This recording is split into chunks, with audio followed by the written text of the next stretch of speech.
Hi guys, spend the day with me today. If this is your first time tuning in, Perpetual here. You are warmly welcome. And guys, today the day is starting with laundry as always, and I am making some jollof rice for my kids to take to school.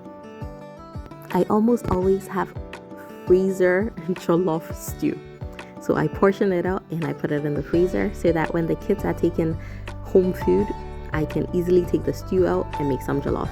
Today I'm putting it together quickly, just 2 cups of jollof, and I usually will do equal parts water, or about 1.5 cups to 2 cups. If they're taking it to school, I make it slightly softer than I would if we were eating it right away, just so that it stays soft, it doesn't get too dry. My kids eat at school from Monday to Thursdays because they like the food. On Fridays, they're not a big fan. Fridays is mostly fried yam, and they say the yam is too hot. So yeah, I usually will make jollof for them to take. I cover the jollof up with parchment paper, and so that it traps in the steam and cooks faster. If I'm making lunch for them to take to school, I like to keep it simple. Jollof is typically the go-to, but things like spaghetti will be good. Rice and stew is simple. My son doesn't love fried rice, so I typically will not make them fried rice. And with jollof, a lot of times I will add a fried plantain to it, so that's what I'm making right now. And today they're just having it with chicken nuggets.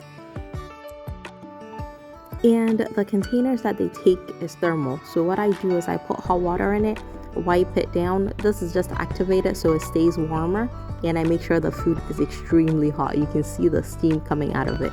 And then I add the fried plantain.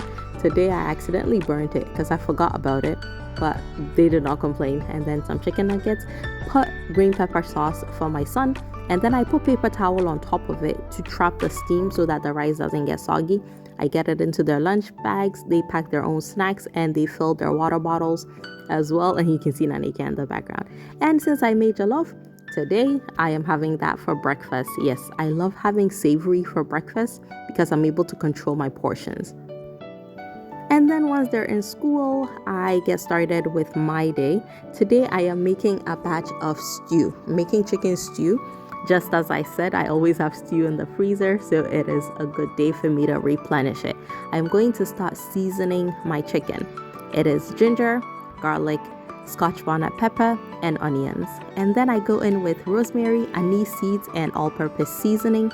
And then I add some salt, and I do 1 seasoning tablet. Now this seasoning is for a full chicken. This is fresh. It's broiler. Get it from the market. They kill it for you. They cut it all up for you. You come home, all you have to do is clean it, and you're good to go. I added some salt, and then I got that on the stove and got along with my day. And after about 15 minutes, I just came to check on it. The chicken was a little soft, so I did not cook it for too long. So I went ahead to pick out a pot, and I'm just gonna fry my chicken. Now, truth moment, this section of my pantry looks organized, the other section not so much. I will have to get to organizing it. Anyway, got my pan on the stove and I put in some oil, and then I'm just transferring the chicken from the stock into the pot to fry it. I'm frying it in batches, and I like to make sure that the chicken is really, really well done because I'm going to be using it in the stew. Now while the chicken fries, I'm gonna get started on the base of the stew, and I'm using the same blender because it's the same ingredients, or at least similar ingredients, so there's no need for me to wash it and give myself extra wet. The base is green bell peppers, lots of onions, and Scotch bonnet pepper. And at this point, I'm taking the chicken out so that I can put in the next batch of chicken. For the stew base, feel free to add red bell peppers as well. I don't because green is cheaper. And then I went in with the chicken stock. I'm going to blend it all up, and then I'm gonna get started on the base of the stew. That's just vegetable oil going in, and then some tomato paste. Once the tomato paste fries for about 5 minutes, I'm gonna go ahead and add the pepper mix that I blended earlier. Let that cook for about 10 minutes, and then I am going to be blending my tomatoes while I wait on that. Again, same blender because it's the same stew. I don't like doing dishes. So if I can cut dishes in even the simplest way, I'm gonna do it. Anyway, after about 10 minutes, I went in with the blended tomatoes and I'm going to give it a really good stir. And then I'm gonna cover it up, leave it on low heat and kind of forget about it. Just check up on it periodically and go on with my day. At this point, it had cooked down enough, so I added in some salt and some curry powder. Feel free to adjust your seasoning any which way you'd like.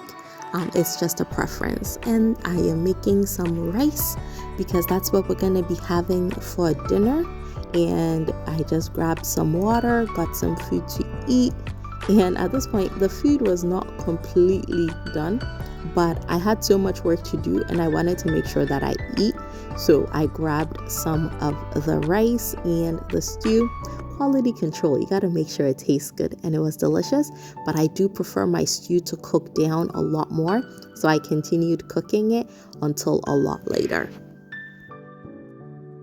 After about an hour on low heat for the stew, I went in with the chicken. I would have typically gone in with the chicken a lot earlier, but because the chicken was soft, I did not want it to tear apart into the stew.